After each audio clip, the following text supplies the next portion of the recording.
Welcome back to another episode of Lip Service World. We are doing a beauty content creator hotline where content creators from my free group over on Geneva, we have over 200 members now, ask me questions that I answer here for you all because you know what? We don't gatekeep. If I have the answer to something that is burning in your brain, I'm going to answer it. Today, the question asks, what's the most common mistake I see new content creators make? I love this question. There are so many mistakes I see new content creators make. I'm going to do one tactical response and one that is a little bit more like emotional. Tactical response: new content creators spend too much time pitching and trying to find the rules.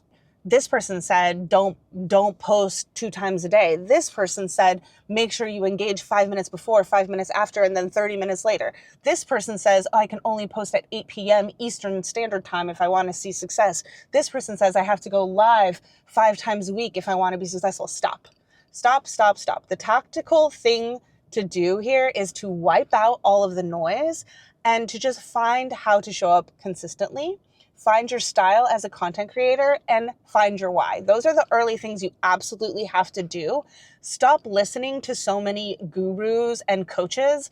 I know that I'm a mentor. Some people might call me a coach, but I never peddle stuff like that. All of my advice is based off of analytics and consumer behavior. It's never this is what the algorithm is pushing right now.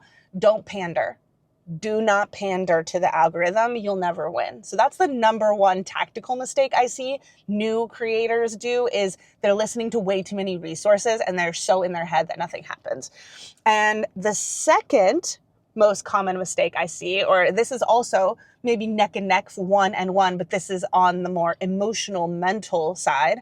New content creators get so discouraged when they don't see success immediately. They look around and they see so many other people that go viral, that have 100,000 followers, that have been doing this for a short period of time and are getting so much PR. They're doing this, they're doing that. Stop looking at what everybody else is doing and getting discouraged and start focusing on what you're doing. Your journey is different than everybody else's journey. Sometimes people just hit that jackpot and they rise to fame much faster than everybody else. That is an exception. It is not the rule. Whenever you feel that way, it means one of two things. One, you've been scrolling way too much. You're consuming too much content and you're not creating enough content, right? Because when we consume, we start to absorb what everybody else is doing and comparing it to ourselves. Second is that you're not feeling confident in your own presence. You're not feeling worthy, maybe. Potentially you are feeling a little ashamed or uneasy. You got to stop that shit right away, because if you are going to be a successful content creator, you're going to be perceived.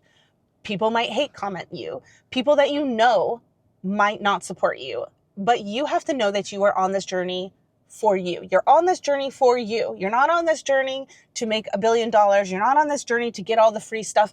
You're on this journey because you like showing up and doing what you do. All the rest of that stuff is bonus. Is it a goal to get that stuff? Yes, it's amazing. Fantastic. I'm cheering you on. But it is not why you do what you do. Going back to number one, find that why, and you'll stop living in that place of comparison. You'll stop living in that well, what are they doing? Well, what are they getting? Well, I'm not getting as many views as this person. Well, I'm not getting as many comments. I'm not getting as many invites to events. Girl, no. That is not how success happens. So get out of your own head, get out of your own way, focus on your own journey, and you're going to have a lot more successful of a career. Woo. Next up, what metrics should I focus on as a new creator to measure success of my content? I've been posting about this a lot because in my mentorship one-on-one with someone recently, a side note, if you don't know, I have a few open mentorship spots for content creators that are getting a lot more serious about their journey. And I work as their mentor and we talk literally every single day, but 2 times a month we have one-on-one conversations. And normally one of those is really focused on analytics. And I noticed one of the content creators who are in my mentorship program talking so much about views. Well, this got this many views, this got this many views. And then I had to finally say, listen, girly pop, views don't matter. Okay? In one sense, they matter, but in another sense, who the fuck cares? Views are essentially a vanity metric, right? If you did a really short video and I watch it 3 times in a row, does that mean I learned something? Am I now an engaged part of your community? Did I take something away from this experience? No, no, and no. The best thing that you could do for yourself is to review your content at the end of every single month based off of engagement. Now, on Instagram, I think a great metric for engagement is saves and shares, but it really depends on what you're going for. If you are a type of creator that just wants their community to chitter chatter, then comments is really the best. If you are a content creator who's really teaching something, saves, shares, that's super valuable, right? So you need to think about the goal of the content and did the metrics reflect that goal? Same thing on TikTok. I just did a TikTok showing people how to look at their content based off of new follower count. You tap into analytics and you're in the overview section. This is what it looks like. There's a little graph. It's really cute. There's a whole bunch of summaries. You're in it. And there's a bunch of tabs at the top. And the tab that you have selected right now says overview. That's the same for everybody. Here's where it gets exciting. Switch that tab to say content. Select the tab that says content and then go to the drop down here that says custom. And I want you to set it for July 1st through July 31st. It will automatically say 7 days. Tap custom, make it a 1 month view. This will appear. It will be a top 10 content list of what is doing best by views. That's wrong. We don't care about views here. Because you're a content creator and you want to have influence, you want to have engagement, you want to have a community that trusts you. So do you care about views? No. You care about which content converted new followers. Yes, that's correct. You are going to scroll these little tabs right here and select new followers. And that list is going to reorder. Each piece of content here directly impacted new follower growth. From here, your homework is to go into each one of these videos and analyze them. This was my number 1. Once you tap into it, it opens up into this page and it's going to tell you how many people watched it, how many likes, how many comments, how many people shared it, and how many people saved it. Look how many people saved this post. That is great. Hello, valuable content. But above all that, 11 people followed me because they saw this post. This is the best analytic that you can ask for if you are going to track your performance every month. TikTok attributes the new followers to a specific video, which is so valuable, but you can also sort your videos by engagement. Now, those are the metrics that you need to be looking at because sometimes something that got 300 views will have gangbuster engagement. And then something that got 1 million views, literally no one has commented on. So which one is more valuable to you? Getting 1 million views that nobody comments anything and they're just like, haha, that's funny, I'm watching it 5 times in a row. Or someone who shares your content to a friend, saves it because they want to do your tutorial later, right? Like, I don't think I need to answer the question for you. That is the biggest thing. If you don't want to do very much analytical work at the end of every month, make sure you are looking at success based off of engagement on your platforms. Next up, this one's hard. Okay, I'm going to be honest. I know a lot of things about the internet and about social media and about being a content creator, but there is one thing that there is no formula for. And this question, that's the response. What strategies have I seen that are effective for growing an audience authentically?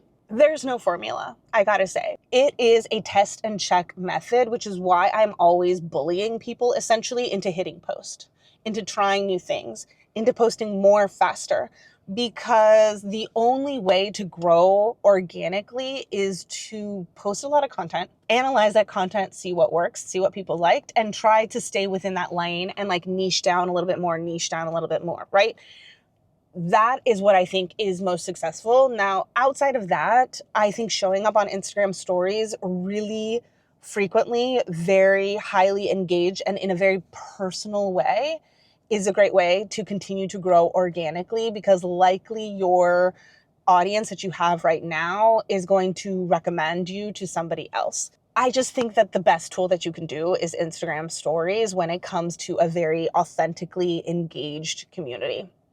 Outside of that, Another strategy would be to make sure that you're leaving very thoughtful comments on both brand and like-minded creators' content. Not just, this was great, I loved it, but something that like shows that you really watched it and are engaging with it.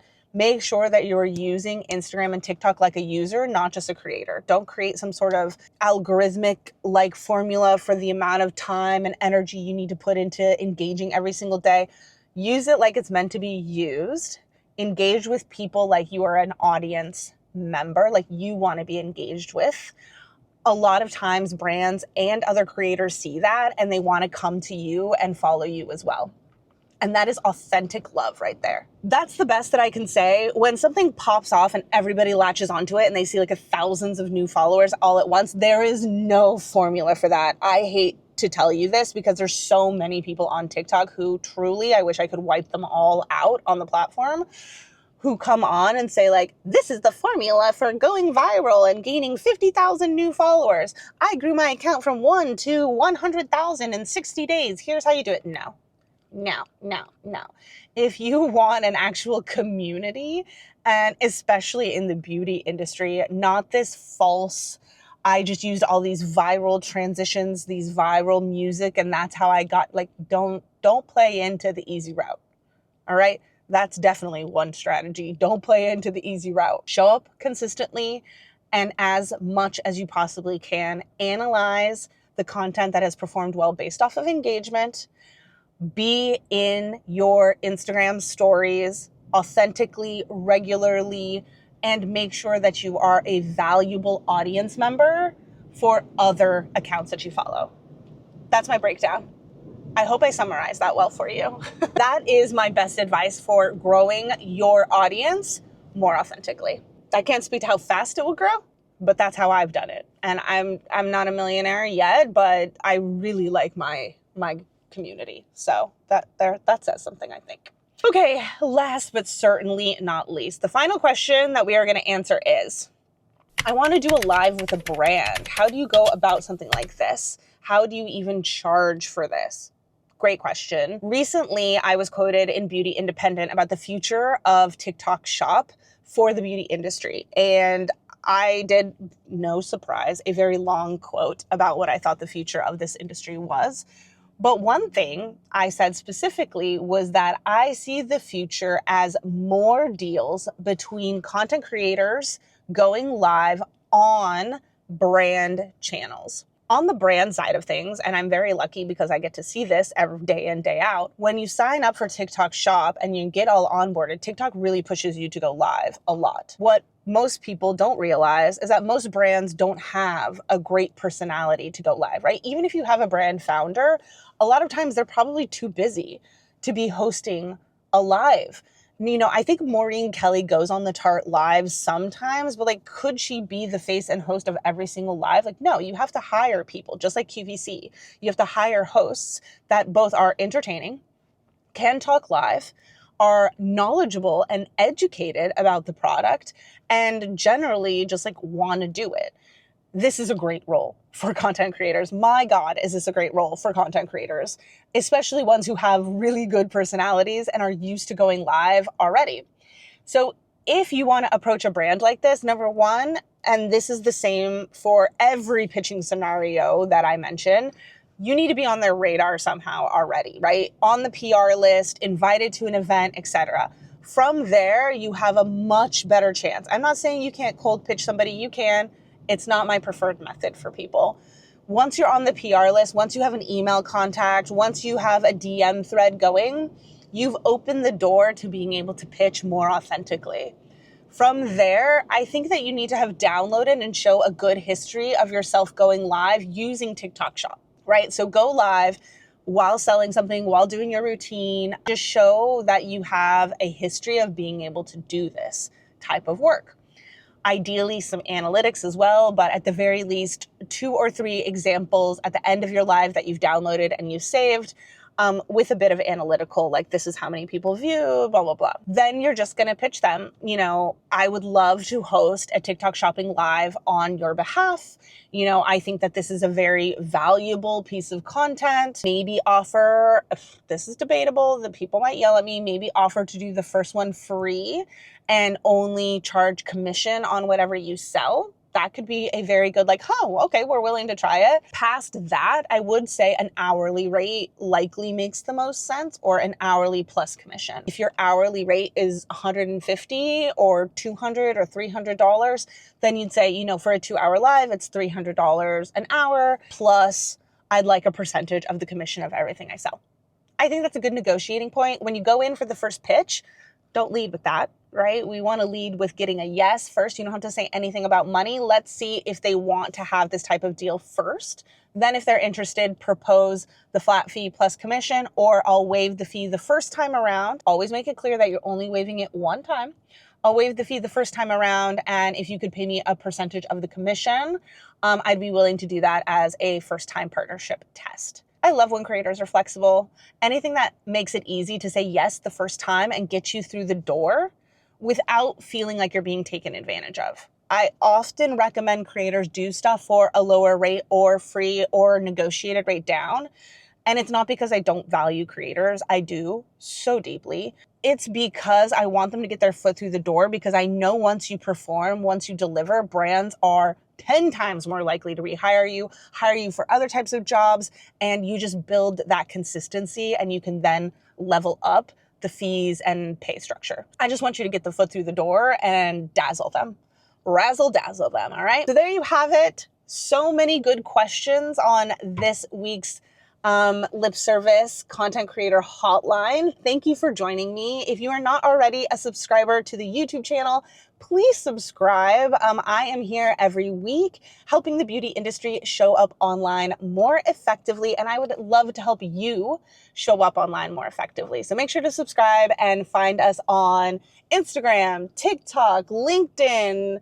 Send a carrier pigeon. Let's hang out.